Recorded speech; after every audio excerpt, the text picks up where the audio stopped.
Sindh police کا کارنامہ، ڈاکوں سے مقابلہ کرنے کے لیے 21 پولیس اہلکاروں کا کچے میں تبادلہ کر دیا۔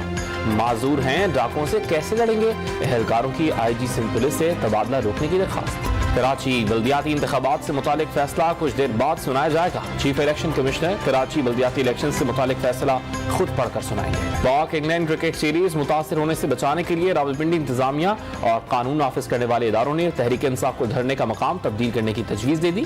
قائدین نے مشاورت کے لیے وقت مانگ لیا۔ پاکستان تحریک انصاف نے اسلام آباد میں جلسے کی اجازت سے متعلق اسلام آباد ہائی کورٹ سے درخواست واپس لے لی۔ چیف جسٹس اسلام آباد ہائی کورٹ جسٹس عامر فاروق نے درخواست لینے کی استدعا منظور کر لی۔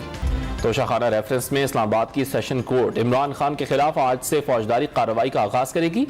ضلعی الیکشن کمشنر نے عدالت سے عمران خان کے خلاف کرپٹ پریکٹسز ٹرائل کی درخواست کی ہے۔ ریفرنس منظور ہونے پر 3 سال قید اور جرمانے کی سزا سنائی جا سکتی ہے۔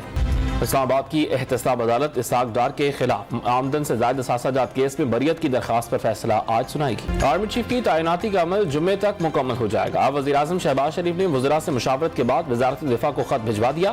جی ایچ کیو راولپنڈی کو بھی آگاہ کر دیا گیا۔ 5 سے 6 سینئر جنرلوں کے ناموں کی سمری آئے گی۔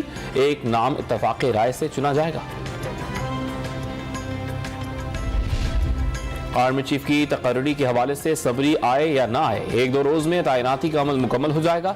جی ایچ کیو سے آنے والے ناموں میں سے تعیناتی ہوگی۔ آج یا کل سمری آ جائے گی۔ وزیر داخلہ رانا ثناءاللہ کی گفتگو۔ رانا ثناءاللہ کا بغیر سمری بھی تعیناتی کا اعلان خطرے کی گھنٹی ہے۔ وزیر داخلہ کے بیان سے واضح ہو گیا کہ سب ایک پیج پر نہیں۔ راولپنڈی عمران خان کے لانگ مارچ کا تاریخی استقبال کرے گا۔ شیخ رشید احمد کرپی۔ شراب کے لائسنس جاری کرنے کے لیے اختیارات کے ناجائز استعمال کا کیس، لاہور کی احتساب عدالت نے عثمان بزدار کی پوری ضمانت میں 5 دسمبر تک توسیع کر دی۔